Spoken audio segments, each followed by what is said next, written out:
Okay, we are back. I have now installed the new shear pin bolts. See them right in that hole there. It's interesting, the new ones look pretty much like a grade 5 bolt, so not too convinced that they are that special, but I didn't know any better, so I ordered the Toro ones. Maybe they are.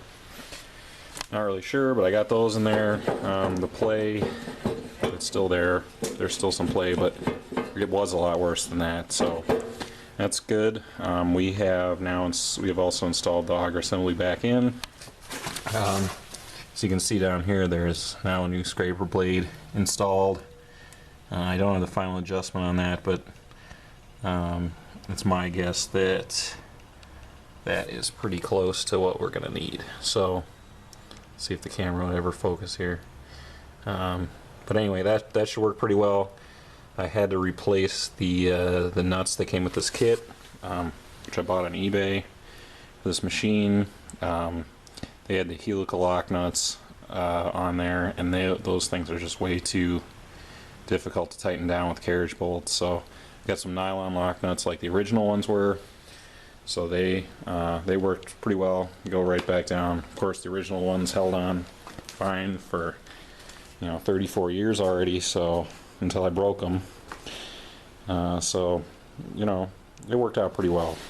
So anyway, I have reinstalled the pulley, and we are nice and tight still, like we want to be. If you have a machine like this and there's any play, you need to install a new bearing in there. I have a video on how to do this because I did this last year.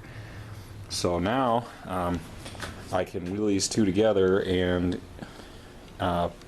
basically what you want to do is you want to take the engine side of this machine and you want to hook it up, basically roll it over to the auger assembly with it like it's sitting there, and you want to basically just line up the bottom bolts and get those started, and then just push the machine together until you can put the top bolt in. And once you do that, it's quite simple. You just get everything lined up, tighten all the bolts in, and it'll go together real well. So if you try to put it all on straight, where you're trying to get all three bolts lined up at the same time, it just plain won't work. You'll be sitting there fighting it all day. So I have done the wiring harness mod. I'll show you that once I have the thing put back together, but at least the machine halves put back in. I haven't filled the auger assembly with gear lube yet. There is a brass gear in there, so I'm gonna have to find 90 weight gear oil that is GL4 rated, not GL5 like you normally get. So anyway, that's what you'll want. You don't want to put the GL5 will eat the brass gear. Well, it's brass or bronze gear on the input for the worm drive, so you don't want to do that. Just get the GL4. It's a little harder to find. I actually had to buy some for this car because it has brass synchronizers.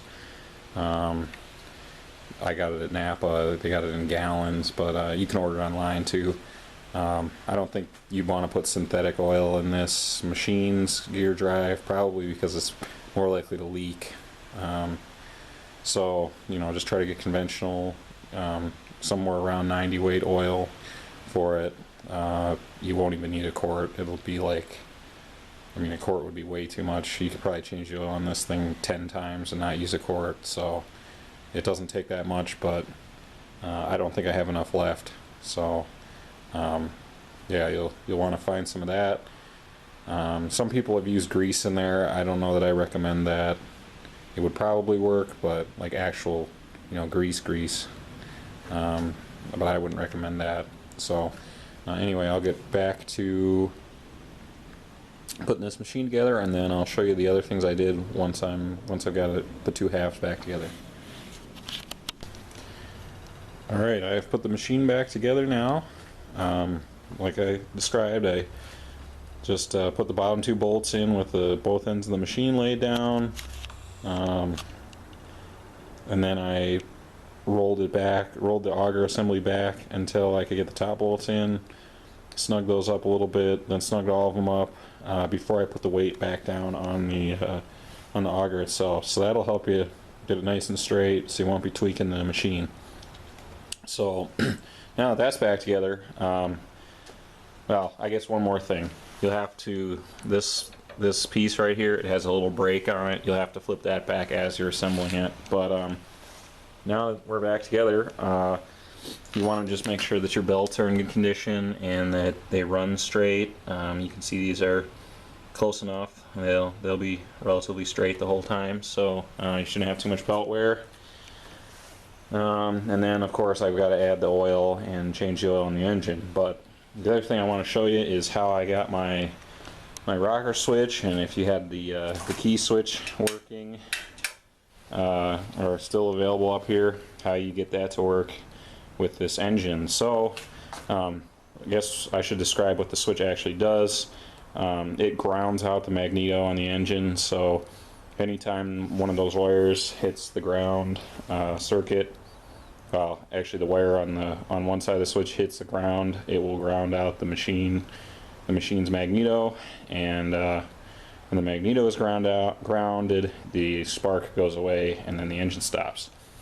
So basically what you're doing is when you connect the switch, which if you were buying a switch, you wire it when it's physically on, it will kill the, when it connects the two wires, it will kill the engine. So since I had used the factory wiring for this, I spliced the factory wiring into some lengths of red wire there. You can use butt splice connectors, or you can solder it. Mine were corroded enough that I was pretty much forced to use butt splice connectors. But you do want to heat shrink it. You don't want the things grounding out on the machine case there. Heat shrink tubing and a heat gun is pretty cheap. Harbor Freight can help you out there too. So what you want to do, you basically have to connect one of those wires to the ground on the engine block. So as you can see there, that's where they ground the other switch. And then you need to hook the other wire somewhere in line before you get to this, because this wire right here is the one that goes to the magneto to kill it. So you just have to connect to that side of the wire anywhere in here. I did it right after the connector for the low oil shutdown.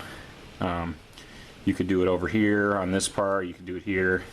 So all I did was cut the insulation off the wire, and then I soldered it on, and then I just taped over it.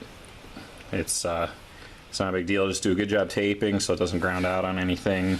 Connect the wires, loom them. You want to stick them under the machine, or under the engine, so you can keep them from getting chafed on anything else.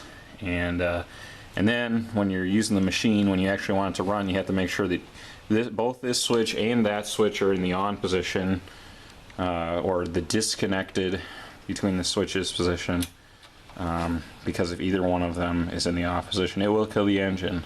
And of course you have to have oil in it, which should be a no-brainer. But anyway, with this, the only other things you need to inspect are on the bottom, that your shift drive has grease on it so it doesn't bind, and also your gears at the bottom. Mine are plenty greasy, and you want to make sure you don't have grease on that friction wheel and that your friction wheel is in alright shape. Mine has a little crack in it, or gouge.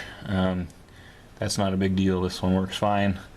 So yeah, the friction wheel and its other disc up there, you want to make sure those are dry. So yeah, I mean, with that, all I need to do is change the oil on the machine now and put oil in the auger case, and everything will be good to go at that point. So this will conclude the video series on the Toro 421. I still have to put my belt guard and my under tray back on, but I think you guys can handle that. It's only 6 bolts, so hope you enjoyed it, and let me know if you have any comments.